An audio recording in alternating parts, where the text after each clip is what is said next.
welcome to the BD Roundtable. We're here today with Paul Evans.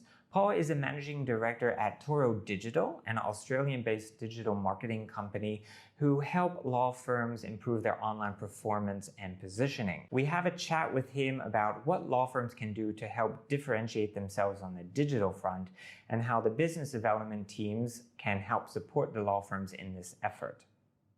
Right. So now with COVID happening or has happened and everyone's sort of looking to see how they can up their online game, their sort of digital marketing game, how has that affected you guys? Have you seen a big increase in requests? I think, so I said there's 18, I think 2 months ago we were about 10 or 12. So we've had to really, my job the last 2 months has been so much in recruitment. Because of the demand of law firms going, we really need to amp up our online presence. Good, great, right. That's excellent, because I know from the BD side, we are being asked a lot more to really look at our social media presence and kind of figure out how we can differentiate ourselves from everyone else doing the webinars and whatnot. And, I find that, you can just copy some firm's logo onto another firm's feed and you would never know the difference. So from your experience advising law firms, what are some of the things that we should not be doing? What are some of the cliche phrases, messaging that we think are creative, but really aren't? Yeah, okay.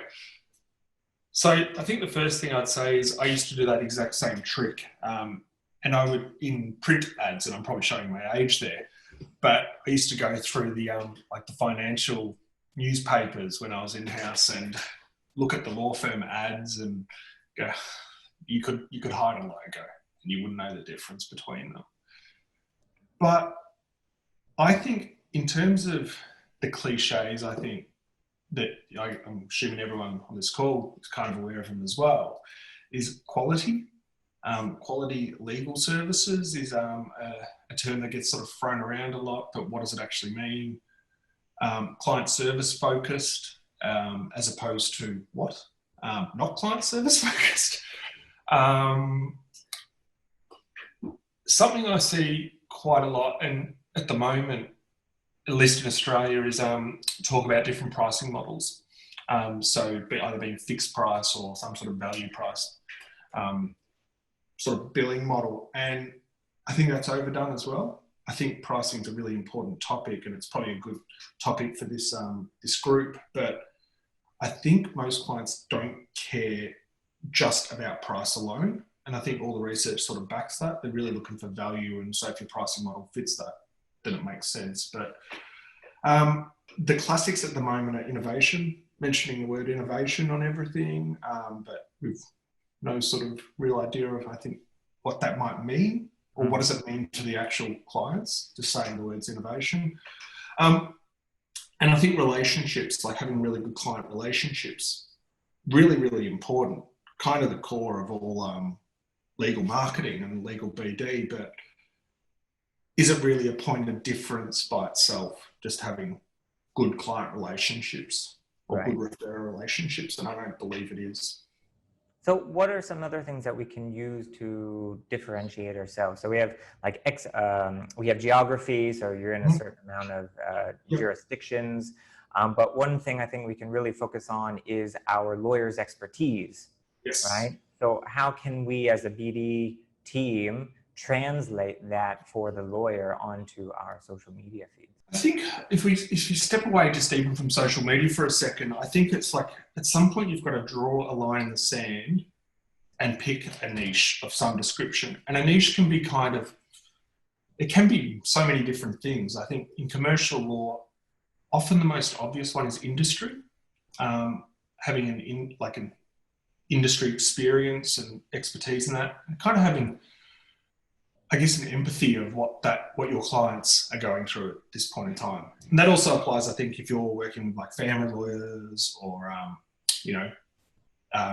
criminal lawyers, having some sort of empathy for the understanding of what the person's going through is really important. And I mean, that's why I started my business. Is I used to be in marketing, so I understand, the now is directory season, and so I'm probably not going to hear a lot from the marketing managers for the next month or so.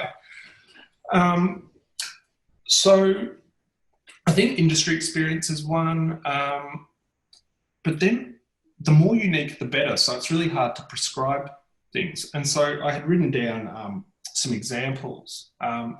So if you take an employment lawyer, the legal area, like legal technical area, is employment law or workplace relations. So you could easily sort of chop that up by industry. It could be employment law for manufacturing, it could be for airlines, although probably not the best job at the moment. It could be for any industry. But to me, the market is so competitive now that that's not almost enough.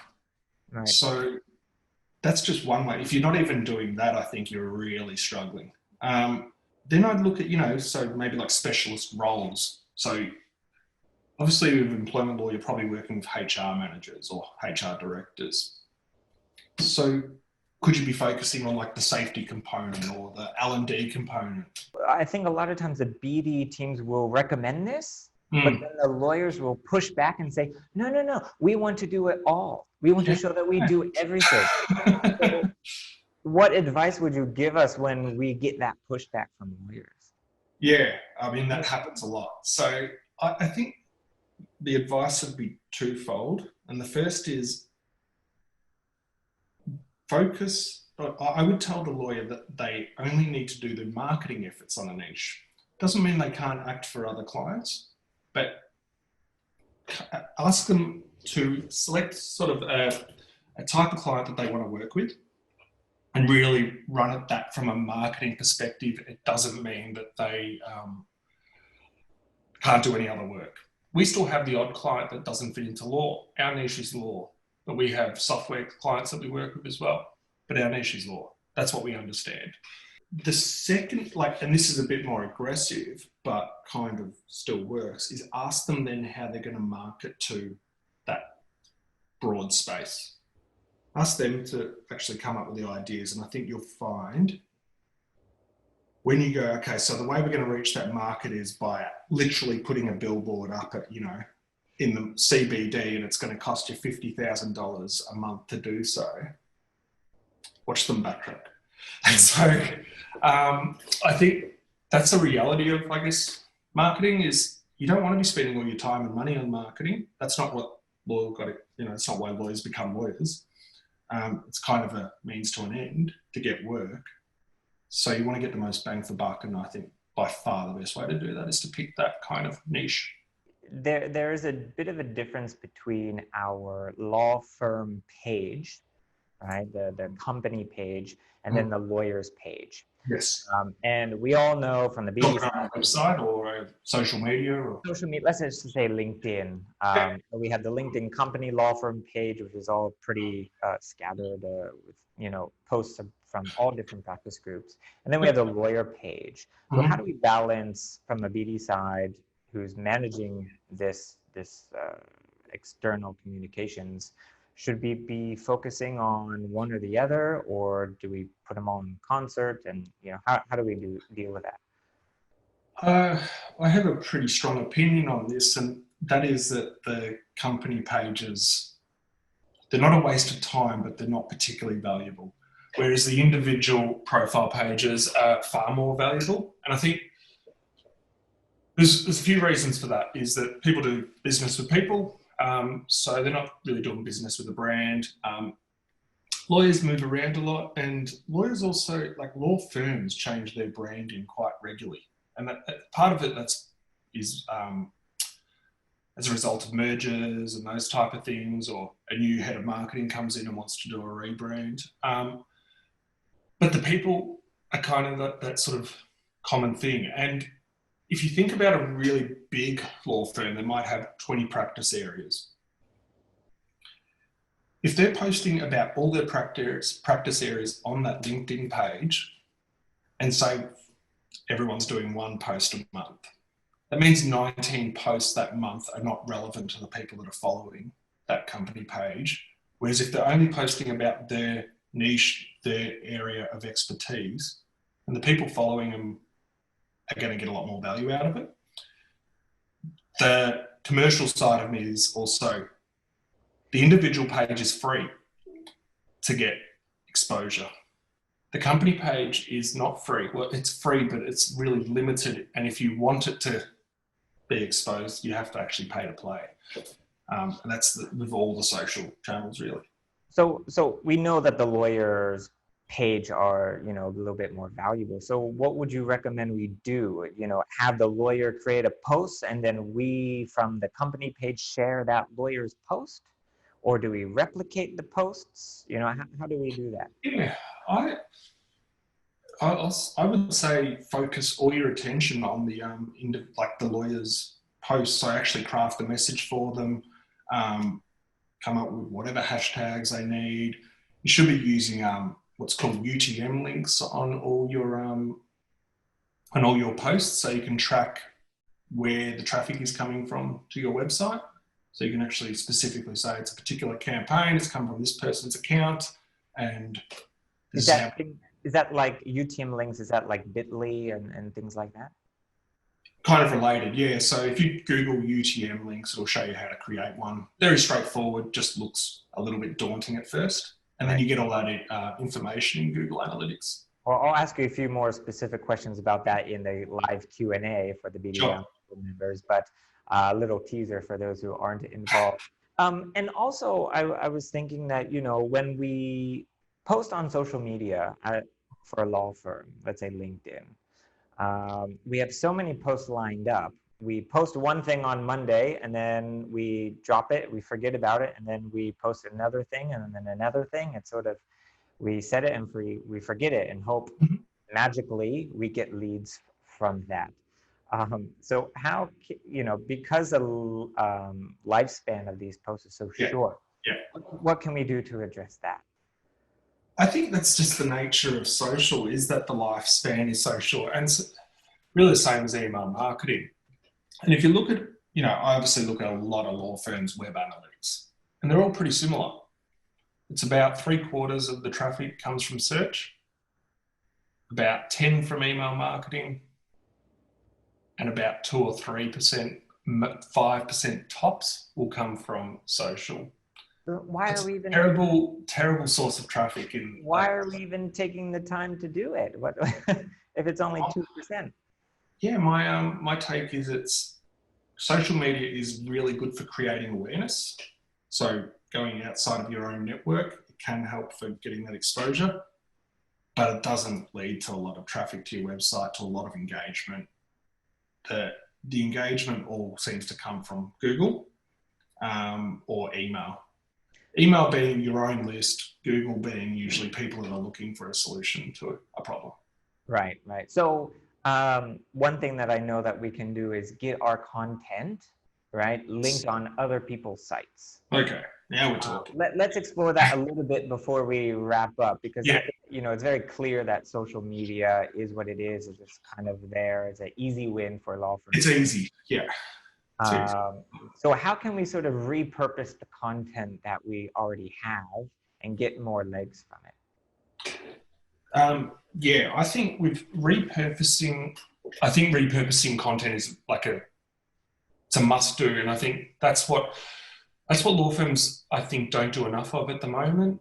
In my experience, they will spend so much time crafting the content and then putting it on social media and maybe an email, but actually getting it outside of your own website and getting links from other blogs or other industry kind of, I hate using the word, but influencers, that's actually where you're going to sort of really build that exposure. It has amazing SEO implications when you start getting backlinks from other sites. But even if it's not SEO that's your focus, it's still a great way of getting that greater exposure, because it's there for in perpetuity rather than a social media post or an email, which is around for, you know, at best a week. So we have services like Lexology, you know, we just spoke with them last week, and we all these sort of posts like that. But let's say we have a piece of content. Do we just shop it around to other like legal blogs or, or chambers of commerce, or Yeah. what should So we I do? think, yeah, so I think it actually comes back to your niche. So the niche will dictate where you go and who you pursue. So I think you should be really, really generous with your content. That's my take on it. So don't, and write articles for other publications. It might be on the same topic, but you want to create it in some sort of different, like maybe a different sort of angle on it. Publishers need content. I mean, this is how they survive. They need content. And so they're always open to content. And the more specific it is to their audience, the better. If you look at like, the only way I can see at the moment in this COVID environment to cut through is actually through that kind of mechanism, because social and email is completely just going berserk at the moment. And it's all the same stuff. It's all the same advice. I know in Australia, there's been a lot of government grants and those type of things. And, most law firms are writing about the same thing. Right. So if you're a buyer of legal services, you're going to look to someone in your industry that you respect. And if they posted something about your content, or, they recommend, then that law firm in that client's eyes sort of elevates automatically. Correct. Yeah, they call it like a halo effect. You look bigger than perhaps you maybe are, or it's really just like an endorsement, social proof of someone saying this is a really good piece of content, and I felt compelled to share it. But Paul, that's a lot of work. It's a lot of work. I can just post like 5 things out and show my partners the key KPIs. Like, hey, look, we posted this many things out, and they're happy. And I got half a dozen likes on it, and you go, that's great. But like one of the things I wanted to talk about, if do we have time, is that kind of tracking from. Yeah, we're going to save that for the Q&A. Okay, sure. Yeah, so we'll transition to that. So I think we'll leave it here. So for those who are not part of the BD Roundtable, you can join us for future interviews or watch the extended interview that we're having now at bdroundtable.com. Just sign up and you'll get access to our free private Slack group. If people want to get in touch with you directly, where can we send them? Ironically, LinkedIn. So I'm on LinkedIn. Email paul.evans@torodigital.com.au, and our website has all our details there as well. All right. Thank you very much for your time. We look forward to speaking with you again. Thanks, Will.